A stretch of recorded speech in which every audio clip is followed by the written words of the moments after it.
Hello everyone. Change in base sequence within the gene is called gene mutation.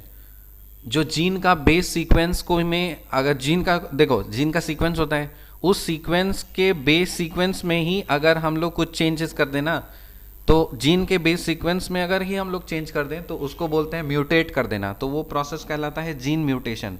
So change in base sequence with in the gene is called gene mutation.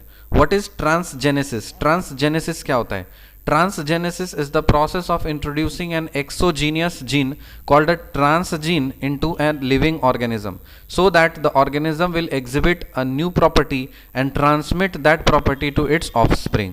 So transgenesis एक ऐसा process है जिससे हम लोग exogenous gene, जिसको बोलते हैं transgene, किसी living organism में डाल देते हैं. और जो भी ट्रांसजीन जिस लिविंग ऑर्गेनिज्म में डालेंगे, तो वो जो फीचर होगा उस जीन का, जो कैरेक्टरिस्टिक होगा, वही उस होस्ट ऑर्गेनिज्म में आ जाएगा. ठीक है.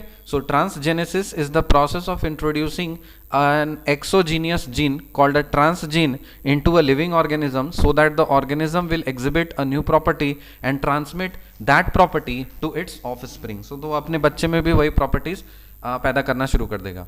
Can transgenics lead to production of biodegradable plastic? क्या ये बात सही है? हाँ, बात बिल्कुल सही है. तो देखो, ये फायदा मिलता है. ट्रांसजेनेसिस के फायदे हैं, एनवायरनमेंट में भी फायदे हैं कि जैसे ही हम लोग ट्रांसजेनिक्स को इस्तेमाल करेंगे तो इससे हमें बायोडिग्रेडेबल प्लास्टिक्स भी मिल सकता है. जैसे हम लोग पहले क्या पढ़ते थे कि प्लास्टिक्स बायोडिग्रेडेबल नहीं होता है, इस्तेमाल नहीं कर सकते हैं, तो लेकिन अब देखो टेक्नोलॉजी इतनी ज़्यादा हाईफाई हो गई है कि हम लोग ट्रांसजेनेसिस के मदद से बायोडिग्रेडेबल प्लास्टिक्स तक प्रोड्यूस कर सकते हैं.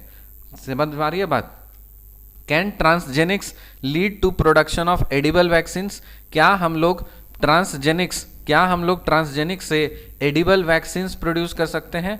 हाँ, बिल्कुल प्रोड्यूस कर सकते हैं. क्या ट्रांसजेनिक्स से क्लोन्ड एनिमल्स प्रोड्यूस किया जा सकता है? नहीं. बस ये चीज अंतर है. ट्रांसजेनिक्स मतलब क्या है ना, क्लोनिंग नहीं कर सकते. क्लोनिंग मतलब आपको डिट्टो का डिट्टो कॉपी करना पड़ेगा. लेकिन ट्रांसजेनिक्स में क्या होता है, कोई एक फीचर या दो फीचर हम लोग ही उसका इस्तेमाल कर पाएंगे, वैसा ही फीचर मिल पाएगा. लेकिन क्लोनिंग में यह पॉसिबल नहीं है. समझ में आ रही है? So can transgenics lead to the production of transgenic crops? हाँ, बिल्कुल सही. The powder used for developing the fingerprints on a multi coloured surface is fluorescent powder. कौन सा पाउडर से हम लोग फिंगरप्रिंट्स को डेवलप करते हैं? The powder used for developing the fingerprints on a multi coloured surface is fluorescent powder. Change in the base sequence within the gene is called gene mutation. What is transgenesis? Transgenesis is the process of introducing an exogenous gene called a transgene into a living organism so that the organism will exhibit a new property and transmit that property to its offspring. Can transgenics lead to the production of biodegradable plastics? Yes. Can transgenics lead to the production of edible vaccines? Yes. Can transgenics lead to the production of cloned animals? No. Can transgenics lead to the production of transgenic crops? Yes. The powder used for developing the fingerprints on a multicolored surface is fluorescent powder. मिलते हैं आपसे अगले video में, तब तक के लिए bye.